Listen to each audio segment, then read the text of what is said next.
Well, hello and good evening. Welcome to Chautauqua Visual Arts Lecture Series. I could not be more excited to welcome Derek Fordjour to our amazing lecture series. Oh my gosh, I love this person. No, seriously. Derek, let me just give you a introduction to Derek. He is just such a beautiful person inside and out, and his work is outstanding. His work, speaking of which, has been featured in many solo exhibitions, and such as at Shelter Contemporary Art Museum in St. Louis, the Night Gallery in Los Angeles, and he'll be talking about his current exhibition right now that's up in Chelsea at Petzl Gallery, and I'm really eager to learn all about it.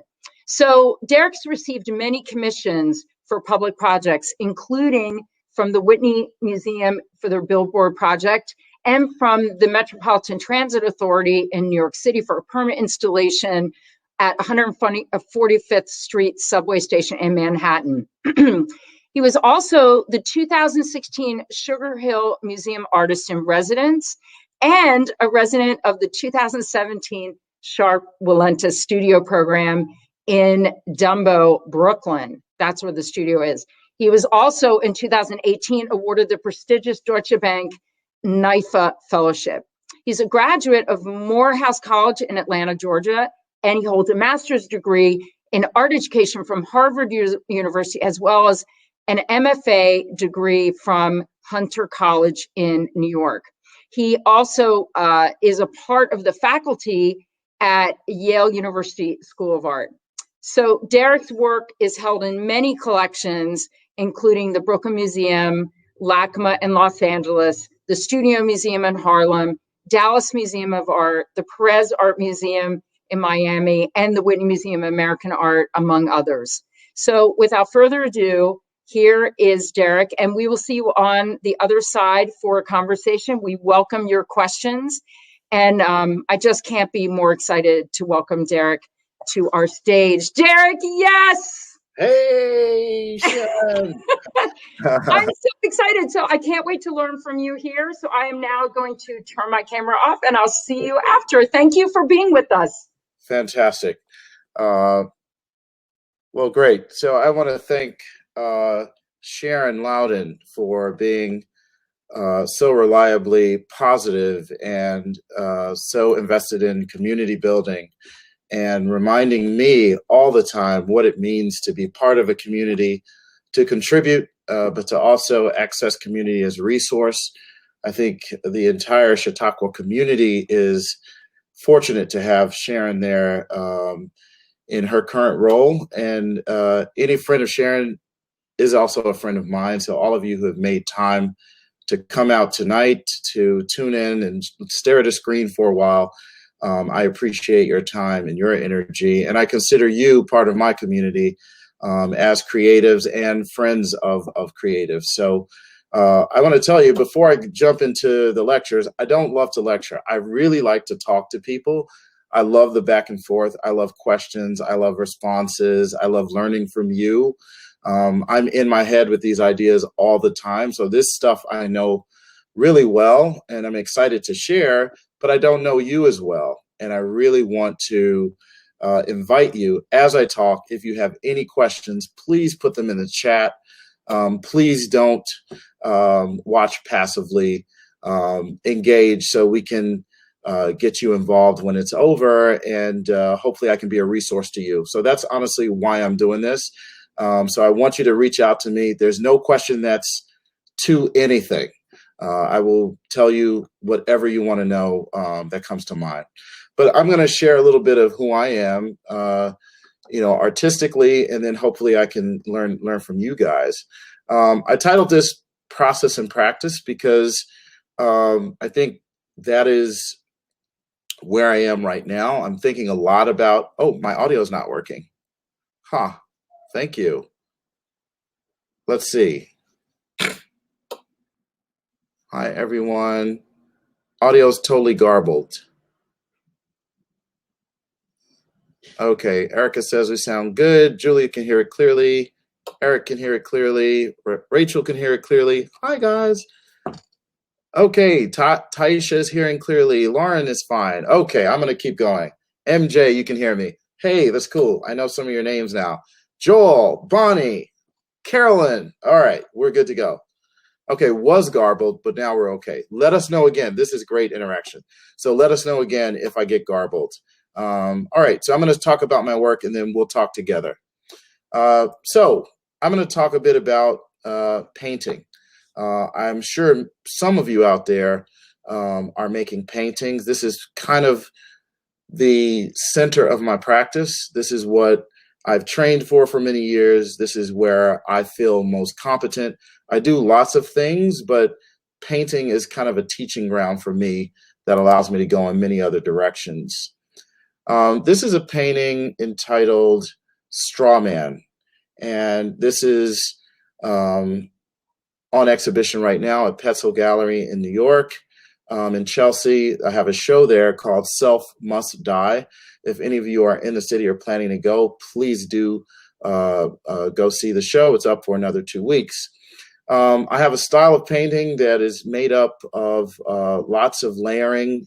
There's additive and reductive processes, which you can't really see here, but I will also talk about process and show you how these surfaces are built up. So it's pretty flattened now, and I'll just talk about concept. I'm interested in this idea of performing competency. It's something that happens as a result of sort of faking it till you make it. So as an artist for many years, I worked without exhibiting. I worked in isolation. It was tough years. I did dog portraits and painted everyone in the local town. I faked it for a while. And so when things happened for me that allowed me to kind of start to find a voice, that vulnerability, being honest about my brokenness was some of the power. This figure looks very animated and very autonomous. And I jokingly say that he wants you to see everything but his strings. So I'm very interested in control. Okay, Cheryl is saying that the audio is still garbled. Let's see. I'm going to just pause in case. If anybody else hears it garbled, you want to let us know? Thank you, Cheryl, for telling us that. Okay, maybe it's Cheryl. Let's hear from a few more people to see. All right, keep going. I got the go from Cheryl. So yeah, now there's another interesting thing that happens is in the show, I actually have a puppet show. And so this was one of the works that, this is one of the works that referenced what was happening in the actual show. Okay, it's clear now. Great, Cheryl's on board. This is another painting entitled Juggler, which is kind of a familiar trope in painting when we go back centuries. Jugglers have appeared in paintings, and some of our most notable artists from the canon have dealt with this issue. I wanted to kind of take this trope and deal with it in contemporaneous terms. The number 7 that he's wearing is really indicative of Colin Kaepernick, and the yellow and gold is sort of Lakers, and he's wearing a headdress, which is called a do-rag, which is really kind of urban, part of urban outfits. And you see an overturned trophy. I was really thinking about the role of social justice from the perspective of professional athletes. And I don't always deal with particular sports, but in my lifetime, this era is the first time I have heard working athletes involve themselves in protests.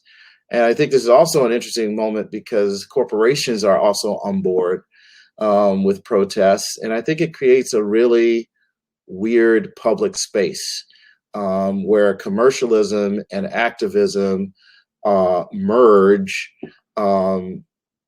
within a capitalist construct. So this figure is a bit dunce-like even, which is an element that you'll see repeat throughout the work. And maybe this is a projection of what I deal with now, having a more increased platform and some pressure to, involve myself in activism, thinking about what a painting can do. What I don't believe personally that painting is a site for activism. And that's not to say that it's an impossibility, but I am thinking about what is possible to achieve within the space of painting. And this figure is maybe clumsily dealing with that. Those horns are about voice, amplifying a voice. I think a lot about social media, and everyone sort of has their own bully pulpit these days, and also animated with the balls. A lot of my earlier work has more static figures. This year, because of all of the protests and all the political activism, I animated my figures in action because I wanted to have a more active presentation of work. This painting is entitled The Futility of Achievement. And this is a very personal painting. I think a lot about how I look for strategies almost subconsciously to inoculate myself from discrimination. And one of those ideas is meritocracy. I'm part of an immigrant family. My father came here to attend medical school, dental school, and there really was the belief in our family and many families that come to this country that, if you sort of work hard and if you achieve, you get degrees that, maybe that can somehow inoculate you from the vicissitudes of discrimination. I found it to be a fairly futile pursuit because at 2 o'clock in the morning when I'm going, to take a break in the South Bronx in my painting clothes, walking to the corner, my degrees don't help me. And I think the attempts at trying to sort of hide behind them or shield yourself with accomplishments is actually a well-documented strategy. There's a wonderful book called Whistling Vivaldi that talks about stereotype threat, people of color who anticipate being stereotyped. And there was a central character who would whistle Vivaldi in anticipation of encountering crowds so that they would be signaled that he's somehow, more culturally elite or less of a threat.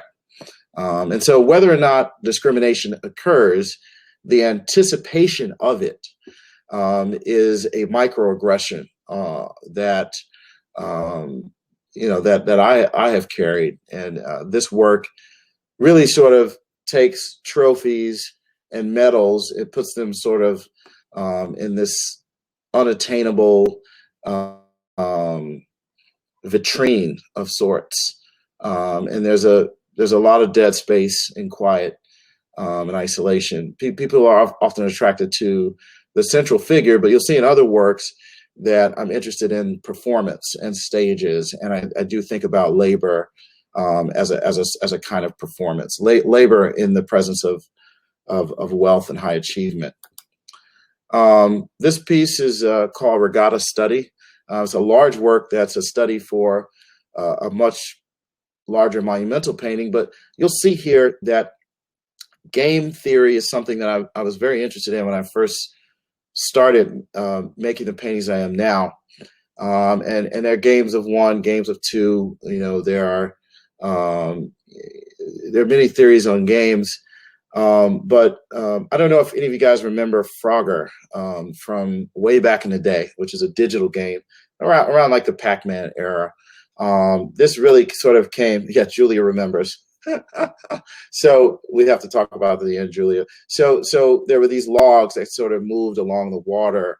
And I really wanted to take the kind of vernacular of early video games, which I do find to be part of sort of modern, visual environment, and marry that with questions about leisure. So these are possibly rowers, but I'm also interested in what happens when Black bodies in particular are placed within the context of water. Questions of immigration, questions of slavery come to mind, and that really has a lot to do with the histories of municipal pools and water as a place of leisure, in sharp contrast to places in which Black bodies are under and or overrepresented. And so this work seems to reference a lot of that. I don't know if any of you have seen diagrams from early slave ships. It's a very sort of diagrammatic cross-section of the bodies, very, very meticulously placed around the edges of a ship. And so that kind of diagrammatic framework really fueled into making, this group of rowers. So this is called a pattern painting, and I have many others that follow the same kind of syntax. This is another pattern painting, and you'll see how this is built with layers and repetition.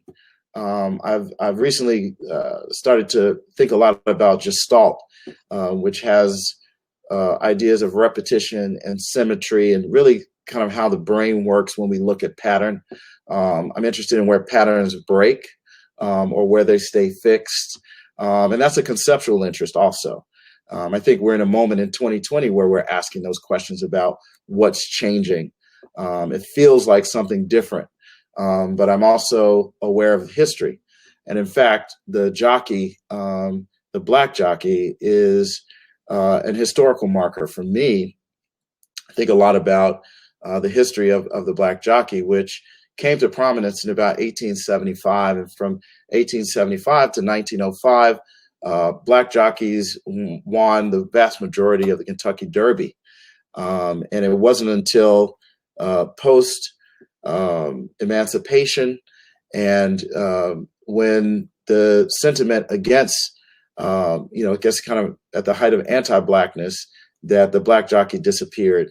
So I'm in a moment now, you guys know this, where maybe the market is, I don't know how many people pay attention to it, but, unfortunately, money is now a big story with contemporary art. And when I first started achieving some success, a lot of interviewers would ask me about money and about markets and about a moment.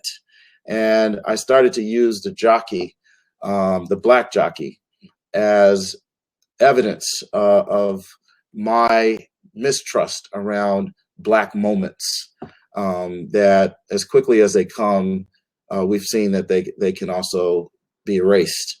And also, I tend not to be a very political person, but, if you compare the previous administration to this administration, and the sharp juxtaposition really is about a push and pull that has gone back a long time in history. This is a player portrait. I started out with the idea to do a series of these and the same dimensions. They are 24 by 30 inches and always in the same sort of format. Really thinking about trading cards, thinking about photo IDs or sportsmen's portraits from yearbooks. But really pointing to systems in which bodies like mine are overrepresented. They also tend to be spaces in which we are labor and not ownership. Thinking about how these pieces would eventually move into markets and be traded for value. Each of them have a number title and not a name. Not sure of the exact number here. In fact, I honestly don't name them all. Sometimes, my team just picks numbers because it really is about the system and that they are exist as a fixed quantity, but not necessarily the the humanity as something I'm interested in. So when you think about the criminal justice system, the criminal legal system, rather, when you think about spaces of education, when you think about sports teams where Black bodies power the systems but don't participate, as readily in profit, that's something that I will also reference later. This is building on that theme, and so I wanted to show you how themes sort of build on each other. This is a diptych that I call couplets. These two belong together. And I'm interested in comparing one panel with the other. So going back to this idea of sort of game theory, I enjoy using paintings also in a playful way. And that this sets up a comparison that you would ask yourself how the left panel relates to the right. Are these the same figures turned in opposition to one another? Are these two figures? How are they related? I'm interested in how one panel is very similar or dissimilar to the other. And both figures are in profile. That's very intentional. And it really calls to mind profiling, which is something I've experienced my entire life and still do. And so this sets up a game of looking, of compare and contrast, and points to the fact that that kind of presumptive looking that allows stereotyping to exist really is at the heart of justice for people that look like me. That is very easy to confuse me or compare me to another Black man. And that is something that probably since I was 15, I've had to contend with. I now have a son who's 22, and we have conversations around the exact same phenomena. So then that idea of patterns, what is actually changing if I have a conversation with a 22-year-old son who experiences the exact same thing. This painting is entitled Haberdashery. Haberdashery at first glance might appear to be concerned with clothing and tailoring, but in fact, the nude figure is really motivated through the idea of his vulnerability, and you can see the presence of the tailor's block that they stand on kind of creates another evocation of an auction block. And so even though maybe he is a customer here and they work for him, all of the uniform people, he still bears an outsized degree of vulnerability. And I think this toggle between autonomy and control, feeling exposed, questioning power, the relationship between control and autonomy, those are things that I often return to in my work. Lauren wants to talk about use of color. I sure will. That's a really great one. So let's talk about process. And again, I'll tell you, without seeing the works in person, it's hard to really appreciate the surfaces, but we'll do our best. The works start out as panels. You'll see the kind of pink panel canvas there. That's a cotton duck surface, and I apply color. And then on the next part, this is Pamela Stoyachev, who helps me in the studio. These panels, which are really cardboard, corrugated cardboard tiles, we call them, but this is just the kind of cardboard you find on a box. We cut them out, and I make the shapes. We color them, and then apply them to the surface. So underneath every painting you're looking at, this is the substrate. This is the architecture underneath. And so from this, we glue these in place, and you'll see a kind of complementary to Lauren's question about color. I use a lot of optical mixing, not unlike, pointillism or where color is placed in close proximity, one color to another. And then the eye, does a little bit of the work, and it also leaves a little bit of vibrancy. So rather than being meticulous about mixing color down in a way that maybe an oil painter would, I do a lot of juxtaposition of color. And you can see here that if on the canvas surface there's a cool color, then the tile colors tend to be warm. And I keep track of all of these under paintings as the layers are built up. On the far wall, you'll see Sawande Joshua, who works with me, scraping away. So after that motherboard is laid down, then the entire canvas is wrapped in newspaper and then painted in acrylic. And then with a knife, we scrape the entire surface. That's wrapped again 2 or 3 times with differing colors. And you can see already that there is already some interaction of color. Sharon made reference to Yale University, her alma mater, and I happen to teach there now. Joseph Albers wrote a fantastic book called The Interaction of Color. And it does a lot of investigation about what happens with similar and different colors in juxtaposition to one another. So color is kind of a weakness, to be perfectly honest with you guys. Lauren, I was never really good at color. I wasn't patient enough to mix and to learn, the difference between oxides and aquamarines, and is a real chemistry. I'm more of a drafts person, and I'm also very intuitive. So optical mixing works better with my temperament and allows me to think more procedurally about color and to keep moving. So these surfaces are built up until, this is Maggie Ellis, until the very top. And you'll see thousands of small pieces of paper that in some cases are square, other cases circles, sometimes they're strips, and they are added to the surface by hand. And so before I began drawing on the surface, this kind of tiling system is added up and then complete. And this is what it looks like when I'm actually working on a piece.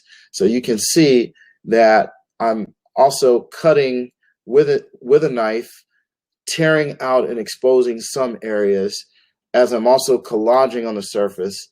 I use charcoal to draw, I paint with acrylic, and then the top surface is oil pastel. There's a big story about how I came to do that. I won't bore you with it now. If anyone is interested, just ask a question. I'll explain how I came to do that. This is one close-up. So Lauren, about how I achieve color. What color is this?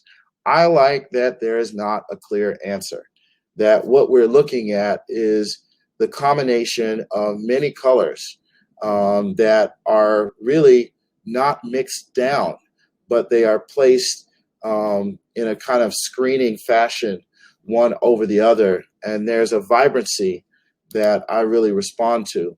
This is actually a finished work, a detail that can give you some idea of how underpainting still warms up a surface color or cools down.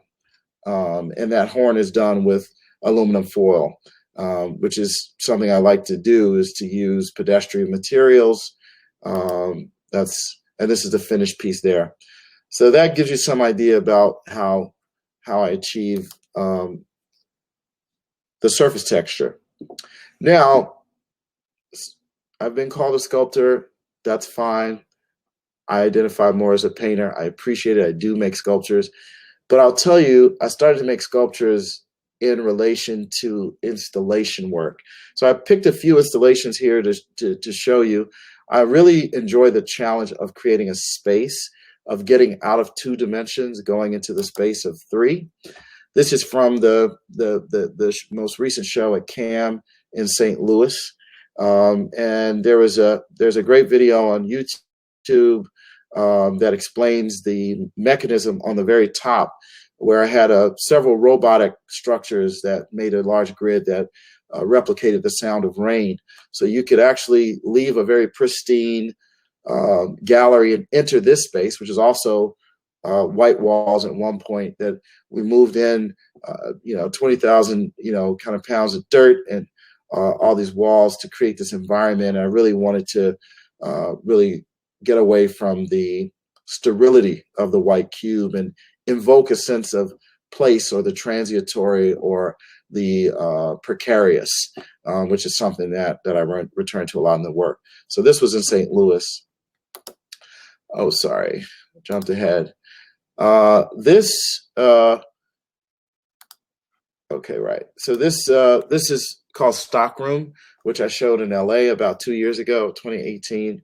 And this just gives you an idea of kind of how I think about the grid. And I'll show you an individual sculpture that came as a subset of this. But these are blinking lights, and there's an actual motherboard on the back of these that controls the lights, and I get to work with an engineer. And this really played the sounds of all the rap music that I'd heard over, from since about 1980, so every decade. And I was interested in how a lot of the music that I listened to normalized drug dealing.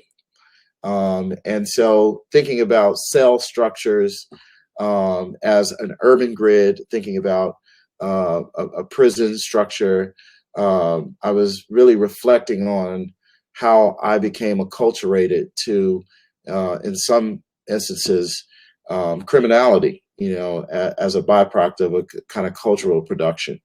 And, I was, I guess technically a middle-class kid, but I was interested in how environment shapes. Now I applied the grid to the front windows of this gallery. This is Josh Lilly Gallery in London. And boy, oh boy, the Brits do not like blinking lights. That was really a tough sell, but we got it done. And so this is called Storefront, and you can still see the same cellular structures.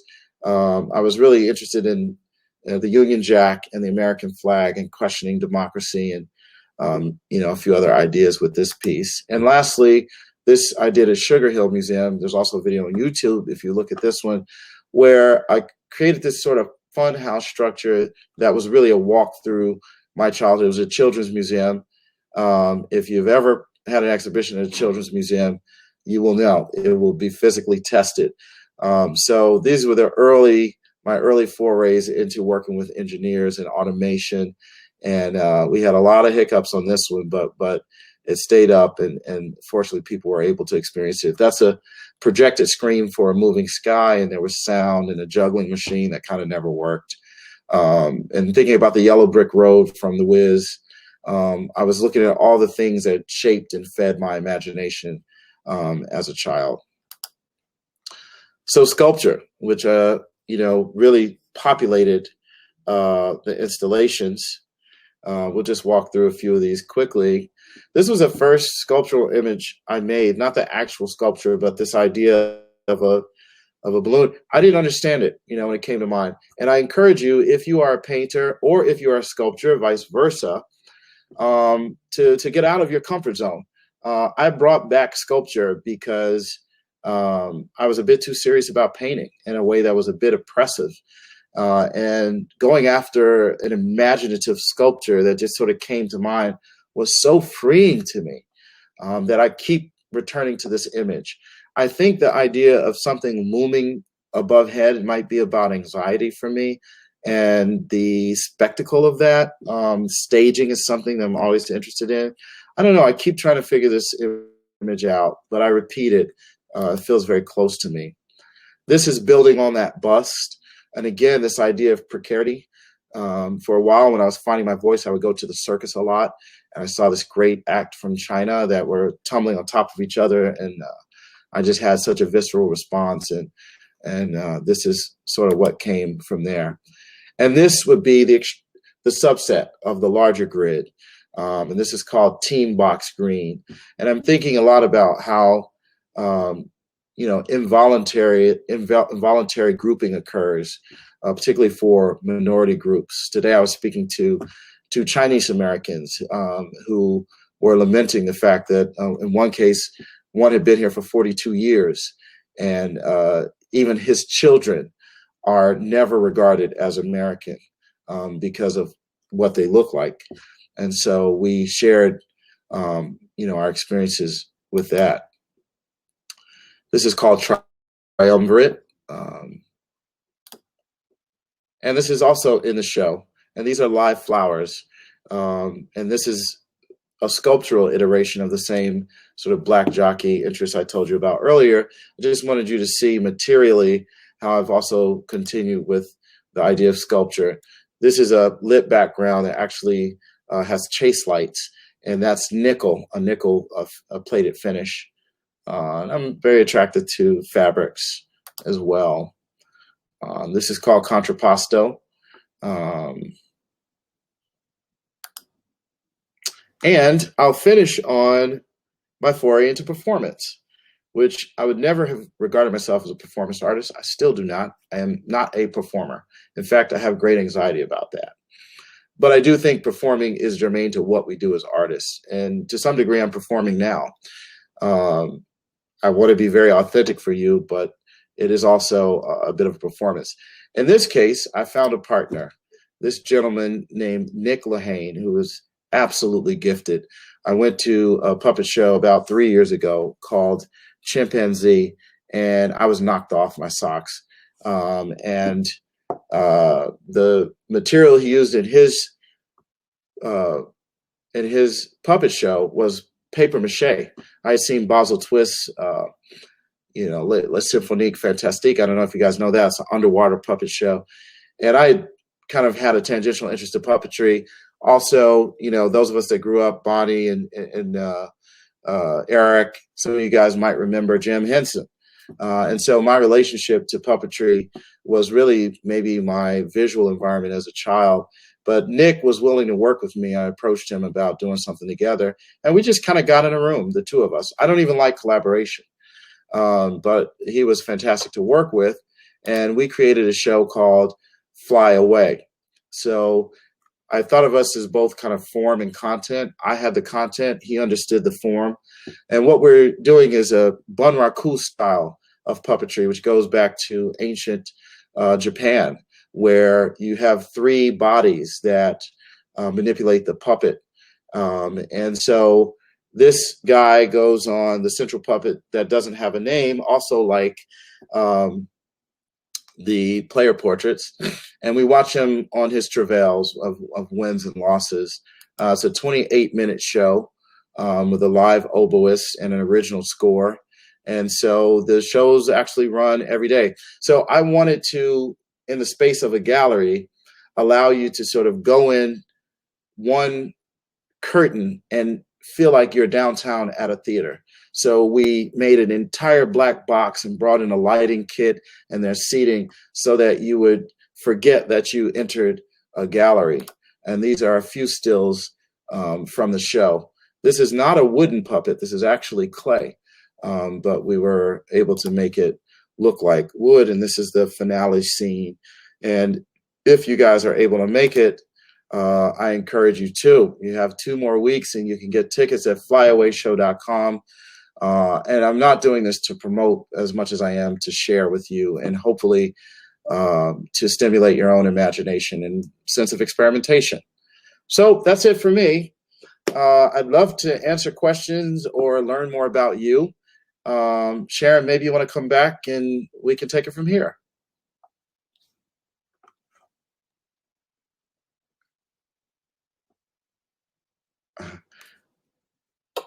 No sound, Sharon.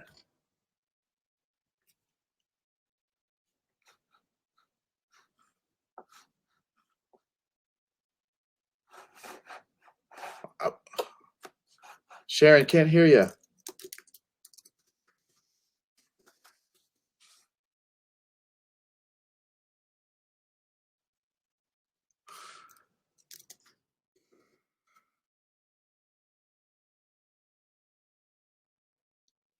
Can you hear me now? Yes. God, so stupid. Anyway, what I was saying was, I love that. That was amazing and inspirational.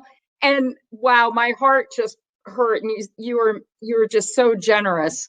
Okay, so there's two ways people can ask questions. There's one where you just like what Derek has generously invited you to do, is ask in the chat, or you can press the little camera icon on the menu right next to your name, and you can pop on with us in a conversation. So great, Chip. Can we go on? Because I have a lot of questions, but I have to get questions from people first. Oh my God, I wish I could hug you so much. I just want to, I just love you so much, because it all comes from love, and what you just shared with us is really, I think, breaking a lot of perception versus the reality of things. So after this question, I'm going to ask some questions about before you went to college, because I think that's very important to talk about. When you say, I love to hear the story of how you came to the process that you use for your paintings, and if you always work that way or leave room still for experimentation. This is from Quinn McNichol, and thanks, Quinn, for asking. What do you think, Derek? Yeah, thank you, Quinn. That's a great question. There should always be room for experimentation. I try to leave room for experimentation. Yes.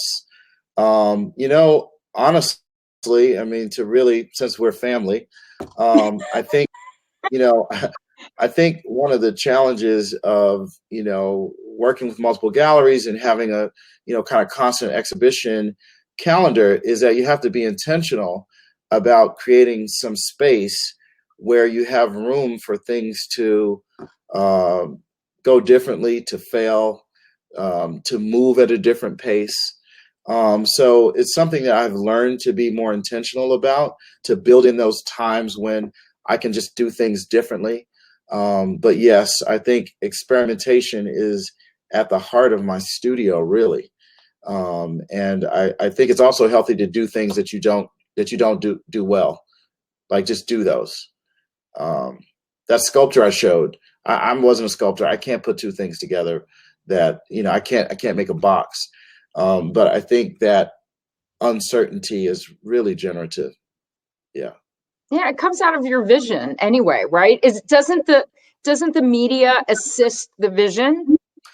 Absolutely. I mean, I guess that's where like process and practice comes from, that, the process, the way you do a thing, should reference, the thing or the concept should be, there's a marriage that I'm looking for all the time, that the way or the material is also evidence of the thinking, right? Because otherwise it's just craft. Right.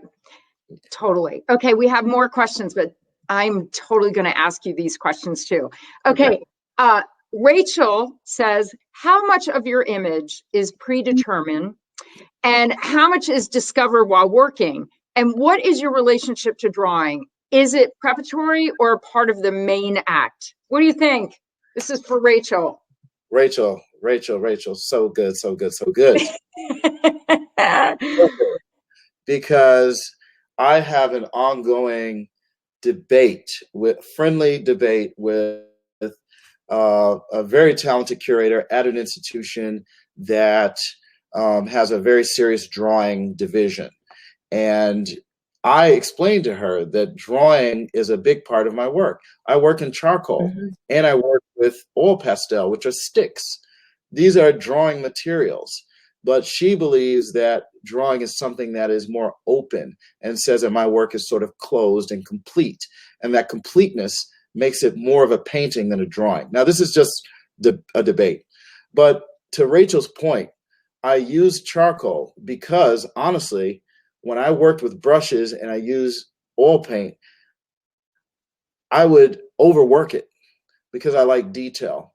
And so my relationship to brushes and linseed oil, and I had some John Singer Sargent fantasy or Courbet in my mind, or I wanted to be like some Holland painter, and it would just take over.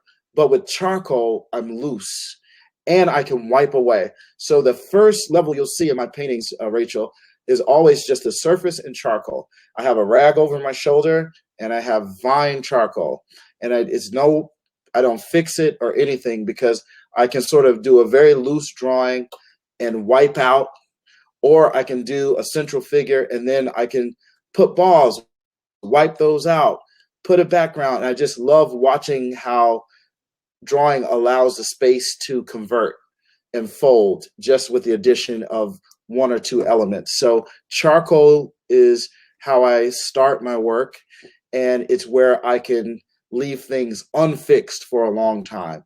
When I bring in acrylic paint, it does start to lock up. Great question, Rachel.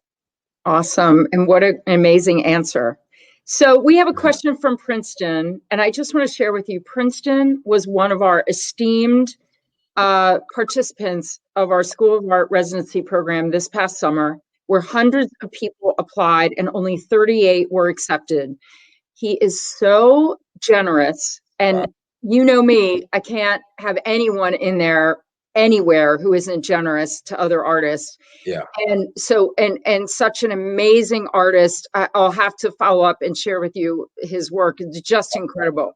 So he's asking a question. Princeton says, as someone with multiple degrees, one of them from Harvard, can you talk more about meritocracy as in oh God, I can't say, yeah. Population. I'm sorry. Some more. As the son of Haitian immigrants, I've been definitely relying on this defense mechanism, something that's also instilled by my parents. Yes. What's your thought? Sorry, Princeton, I messed up that horrible question, and I apologize, Derek. No, that's good. Princeton, sac passe, and congratulations on working so hard that you were able to distinguish yourself in your work. That's not easy to do. So congratulations on that.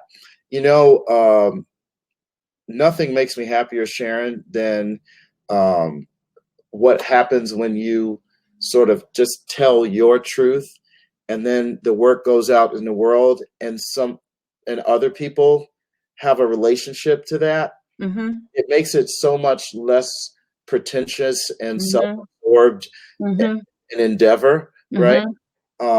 So to hear from Princeton is really wonderful and heartwarming. I'll tell you, Princeton is something that I still reckon with. I don't think it ever leaves you. I think, particularly as artists, we are right on the line. Someone said that artists are servants that the wealthy allow to sit at the dinner table. So it's like, who said that? Was it a wealthy person who said that? Hello. I want to say it was Julian Schnabel. Irony, right? I've actually forgot. If Julian's watching here, I would just ask him, someone from the 1%, what's he doing for the 99%? And what kind of example is he leading? That's a whole other conversation. I suspect it was a comment he made earlier in his career. But it was very insightful. Now, also, it's a dubious source, so I'm not certain. But, to answer Prince's question, I think, as a Black artist from an immigrant family, you also have the pressure to, and there was a study done years ago about wealth disparities. And it showed that for Black college graduates, they had the additional pressure to show ostensible identifiers of wealth.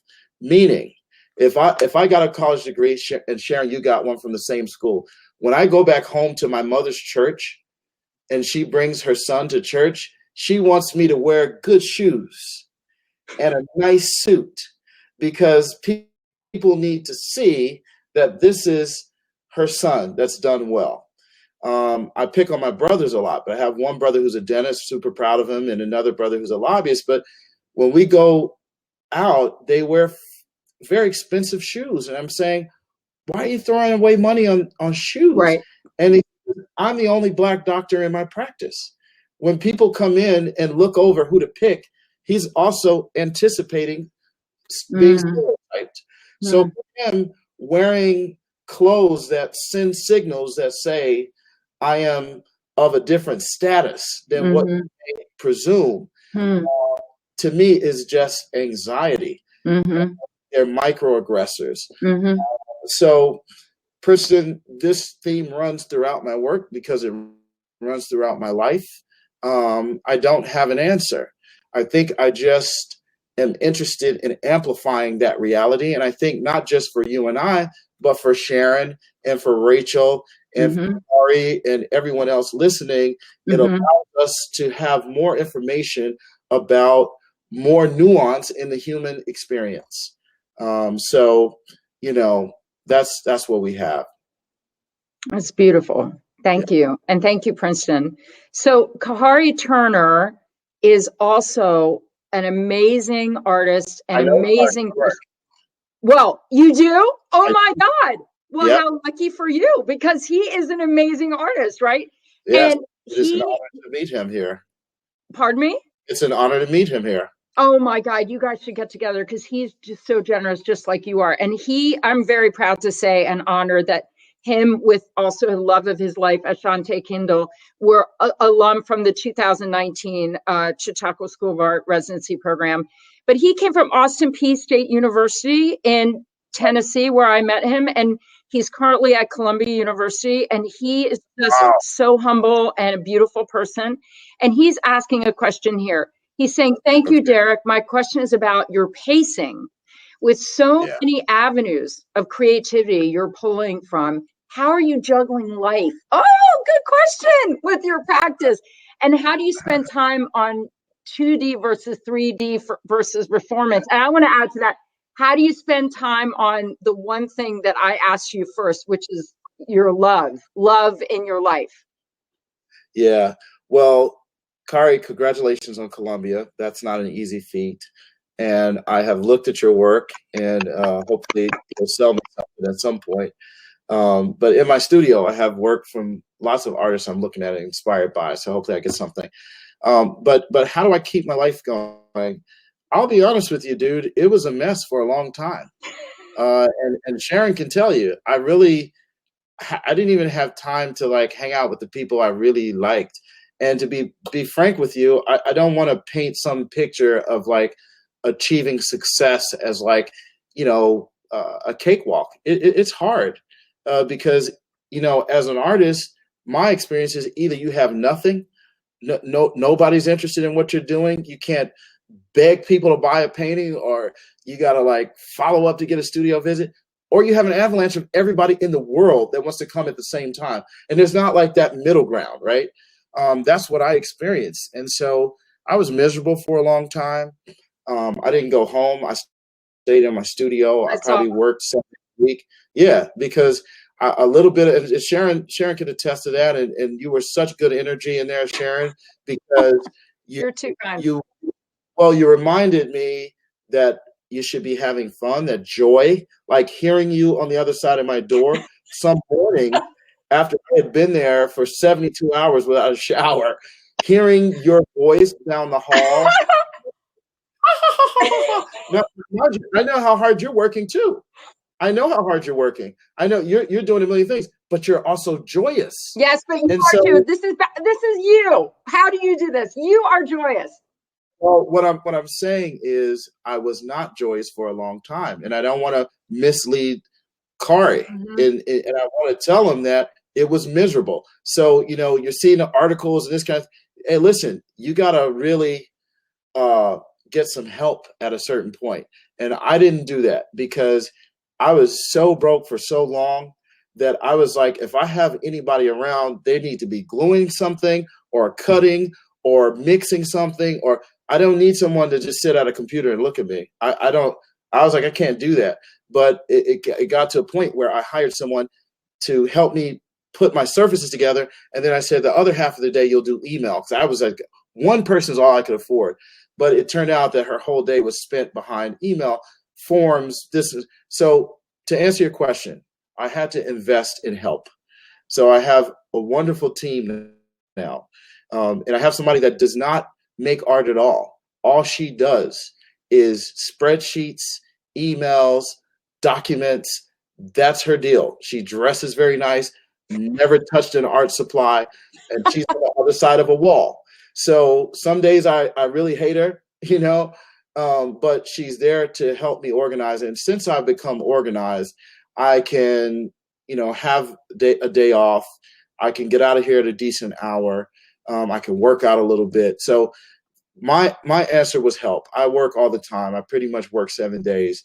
But having help, Kari, really changed my life. I don't suggest that you go out there and spend a lot of money on somebody, but it might help to bring in an undergraduate 2 days a week and say, hey, why don't you just help me? Some days it helps me to talk through emails instead of sitting at the computer, like, just talking with someone to write it is better. So it's helped. When I got a good team, my life is much more balanced, and I'm a lot more efficient in how I get things done. I think that's an amazing question, because I think a lot of artists also fall into the myth, of this superhero of, I have to do this by myself, and I'm going to sweat it out all day. I'm going to be covered in paint, and I'm going to lose my ear. Yeah. There's a romance to pain with us. It's true. And I think that's terrible, actually, because I don't think there's anything romantic about being an artist, period. Right. I agree. Speaking of which, so before you got all the degrees and everything, I know that you came to the New York Academy of Art for one thing, for a workshop. Right. But before then, what was your life like? Like, let's talk about, when you had your 22-year-old and before you started painting. I mean, I think you had another life. Yeah, but I always painted. I never exhibited publicly. And honestly, that was because my confidence wasn't there. For a certain period, I wasn't working hard enough. I kind of hid from it, because I came from a place like Memphis where, having a job is important. Right. The murky, uncertain starvation, I'm working hard, but I have nothing to show for it, period, was always hard to kind of manage. I was married for 9 years and, kind of raising kids and keeping a studio downstairs and making a lot of bad work. I painted portraits for a while. I made documentary films for another little bit. So I was always creative. I wasn't making any money. And that was hard. And I think I was invested in looking like I had it together. And that was also killing me. Mm-hmm. Not knowing myself or being in touch with that just clouded my vision, and I wasn't able to produce anything that was worth anybody else looking at. So the truth is, I like to call myself someone that had artistic talent, but I don't think that makes you an artist. I think the fact that you can make a painting doesn't make you an artist. That means you have artistic skill. Right. And for a long time, I was like a good chamber musician. I could play the music, but I couldn't write a song. Right. For me, it took me doing some living and confronting some hard truths. There was a lot of therapy, group therapy, individual therapy, losing a marriage, being alone with myself, all my tricks not working anymore. And that place was a studio. That's all I had at a certain point. And pouring it all into that is when there was something that changed in the work that locked, that people will come around and respond to. It was the most unbelievable spiritual experience I've ever had. And I still have that kind of honesty with my painting. I don't care where it's going or any of that. It has to be me and the thing, and I have to be honest with it because that's kind of what saved me. So I look to keep that relationship with the work. Thank you for sharing all that, because even though that you say you went through this period where you were making a lot of, bad work to you, that you were thinking that was bad work, and you weren't making a living, with your work, it doesn't make you any less of an artist. So that's true. I think that it's really important for people to hear that, because I think so often that artists see the perception of you having this show at Petzl, mm-hmm. selling your work, having that bio that I read, and they're like, okay, well, where's the real person? But you have not changed. through all of this. You're still grounded in who you are. And that's why you're here tonight, actually, because I think that as an example for so many artists to see that to me, it seems like your values come before anything else. Yeah, well, listen, the bio is what they put together, and that's what they tell you. They don't tell you that it took me 9 years to graduate with a bachelor's degree. I dropped out of 4 different schools. It doesn't tell you I was arrested and almost went to jail for 15 years. Mm-hmm. It doesn't tell you about how many times I bummed money off of my brothers and friends and loans I couldn't pay back. It doesn't tell you about the people I begged to buy work that did not, the emails that were not responded to, the desperation with which I invited people to shows. You don't see that part. And it was very real. So now, people say, oh, you're so humble. What else am I going to be? Like, what's the other option? I mean, I know what it's like to have no one come by, like no one. So when I go to my show and people are there, I remember going to a Kerry James Marshall show when I was just starting to move in the direction of thinking about possibly exhibiting, and I was so fragile. And I went to his show at 6 o'clock because I didn't know anybody in the art world, and I just didn't want to be in that. So I got there at 6 o'clock, and guess who was at the door at 6 o'clock? Kerry James Marshall. Did you talk to him? Sure. He said, "Thank you for coming to my show." And he chatted with me, and I said, okay, if I'm ever so lucky to like have a show, I want to be like him, because that 2-minute greeting and chat made me feel like maybe I belonged, and to think that you have that kind of power, that just by acknowledging and looking at someone and saying, thank you for coming, that it could like give esteem to someone. And so I remember that. And I remember how I felt going into that show. And when people come to me and come to a show, I am just grateful. And I cannot imagine ever being another way. Oh, it's just, the thing is the artist to artist reciprocity and to be able to be a human, right? And not to cancel people out is so important. Yeah. Okay, more questions. Allison is Pasquesi. She is also one of alum from this past summer in our prestigious, amazing. And she currently lives in Chicago and a brilliant artist, so multidisciplined. Our residency program doesn't define by media. I threw all that out because I don't find it inclusive whatsoever. Yeah. So she asks, hiring competent, oh my God, what's wrong? You're tired. Competency. No, I'm just full of emotion here. Sounds so valuable. Do you feel you yourself are performing competency? Yes, less so. Thank you, Allison. First of all, congratulations for getting in there. Congratulations. And thank you for I've seen your comments, about hopeful examples, and Carol, thank you. Thank you guys for just, beautiful. Yeah, giving feedback. That's really generous of you guys. But Allison, you are performing competency as an artist. And I'll tell you, I'm going to really speak, facts to you guys. What's hard? I was speaking to an artist 2 days ago, and I still mentor lots of artists. And the guy was saying, hey, I'm thinking about doing prints. He's trying to eat, it's like he's got good work, and like maybe if I make something more accessible. And I said, what's hard is that there are people that will pay $50,000 for your painting that won't pay $5,000 for your painting. And your thinking as an artist is, well, if you pay $50,000, I'll make it easy. You can just, give me $1,000 and it should be a no-brainer. But in the art market, everybody's working against risk. So the less risky you are, the more they're willing to pay. And at the beginning, it's sort of a high-risk proposition.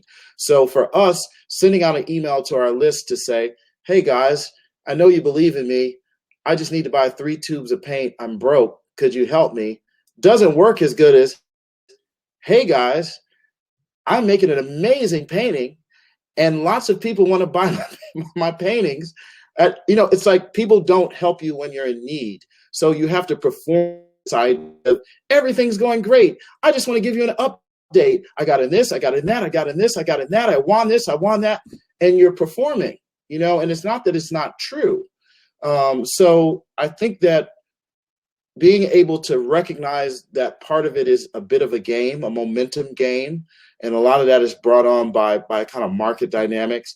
But then understanding that you take that hat off and that with your people, with your community, with us, with artists, we don't need that from you. We don't need you to be winning all the time. We need to know that you're okay. And so the ability to adapt between those modes. And I tell people all the time, know what people want when they come to your studio. A curator wants something different than a collector, wants something different than an artist friend, wants something different than a dealer. Know what they want. And when you can move between those modes, it's better for you. Totally. Thank you, Allison. Thank you, man. You are just amazing. Speaking of teaching and mentoring, so you teach at my alma mater, which is a very prestigious college. And you spoke about Albers before, the founder of Yale School of Art. That's right. All the stories that are in those walls, amazing. But I too wrestle with the Yale University. But what I find is, especially with the things I do with, my tours and stuff and working with Yale, is to go back to an institution like that to be able to show them the privilege that they have. It seems like you being in that position is being an activist. And so being in that position, being an activist to try to change that culture, to make that, to share that generosity and even sharing your vulnerability, yielding to strength, reminds me of like the painting that you mentioned too, that where's the activism is in that? Well, there is, because isn't it in the thought and actions of other artists? What do you say about that, and why do you choose to teach there? So great questions, Sharon. And thank you, Tasha, and Sharon, the other Sharon. And Shadi and Taisha are both alumni too. Shadi and Taisha, thank you guys. So when I think of activism, which might not be the definition, I think about people that I think about the popular association with activism, which is people in the street, people whose job it is to, sort of forego profit for principle. That's the way I think of an activist. Me making a painting with all this depth and putting it on the wall for goo gobs of money in a fancy gallery, I don't think of as activism. Now, that doesn't mean that my spirit might not be activistic or the things that I support with the money I make from that painting. But when I say that the painting is not the site, I'm not convinced that making this painting and putting it on a wall for an art consuming public is changing what's happening in the street. Now, it does have some utility, but that has a lot to do with what I do as a living person. The life cycle of that painting will probably not contribute very much to the needs of activism. I also say that as a Black person that understands what is at stake for activism for Black people. There are urgent needs. So I think of myself, there's the work, and then there's the work around the work. And I think we have both of those. You've also always been fantastic at both. That when you're in the studio and you close the door, that's the work, right? That's just the work. It's what you're making and what you're transferring your energy into. The work around the work is how that work makes it into the world, negotiating, advocating, bringing partners, bringing supporters. In that space, the work around the work, I can do some things that align better with activism. So I'm just probably very pragmatic about that. Why I teach at Yale, and I'll tell you the absolute truth about that. I was rejected from Yale when I applied. I was accepted once under Peter Halley, and I interviewed and all that good stuff. And Clint Jukla, and I had Titus Kafar, all those guys were friends in there. And I got in, and I didn't go because honestly, I didn't have a set of concerns at that time. I just had the skill. And I was newly married, and I just said no. Then I decided, when life got hard, let me run back to school, and I slapped together a portfolio, and it was crap. Oh. And I applied, and I didn't get in. And I tucked my tail for a year before realizing that the work was really no good. So it was a high honor when they called. And I really had a problem with that, because I called my mentor and said, I feel like the kids at public institutions need me more. And that's who accepted me. And why would I go to an institution that, has this kind of endowment? I'm a Morehouse graduate, that kind of thing. And you know what he said, which is fantastic advice? He said, you go there for the value that you can then bring to these other places. So when I went to Bezalel in Israel, they were very proud that I was at Yale. They understood that. When I go to homeless shelters and talk about art, they talk about Yale. When I come to Chautauqua, you talk about Yale. So it really is a matter of sort of redistribution. And this doesn't just happen with pedigree. This can also happen with economics. Mm-hmm. I insist that at least one painting a year I'm donating to a nonprofit institution, a charitable institution. And it makes a difference. And I'm not saying all this to say I'm so great. No. I think it's great. Keep going. Well, I'm also saying to Kari and Taisha and Shadi and all these guys, Alice and Bonnie, let's think as artists about how we can use our position not just to be a tool for right. Right? Because otherwise, if we don't think about how to redirect, we're just a tool for the wealthy. I'm just a high-end stock. It's money on the wall. So how can we use our voices to distribute it? I don't believe in sort of preaching on my social media page, but I am interested in how to move the pieces around to create opportunity for somebody else. Oh my God, I so love you. I mean, this is, I love you. I really do. I mean, well, you know that, but I really do. And I feel that this is exactly what people need to hear, because I don't think it takes, well, correct me if I'm wrong, let me ask you, do you think it takes, like some people may be hearing that and saying, well, I'm not in a position like he is, like Derek is, so how can I give? How can I do this? I'm busy working a job. I'm an artist working a job. Doesn't make you any less of an artist just because you have a job. But how can that person, what do you think? I think that, my dad taught me a lesson about money when I was pretty young. And I told him I don't have enough money to save. I was getting like a $5 allowance. And he said, as long as you think like that, the one thing I can guarantee you is that you'll always be poor. Yes, right. Your dad's smart. He said, as long as you believe that, that will keep you poor. He said, you'll blame everything else, but the fact that you believed you didn't have enough. And the truth is, when you don't have money, when you don't have fame, you have time. Mm-hmm. And if you believe and use whatever you have, when all that other stuff comes, understand this: fame only amplifies whoever you were before. Mm-hmm. You don't get a new personality. Mm-hmm. It just amplifies. We see more of it. So if with your time you were charitable, which can look like taking one day a week to volunteer for a cause, or to be a good friend, or to make studio visits, or to volunteer in a kindergarten classroom, or whatever works for you, or to read to old people, all of which I've done.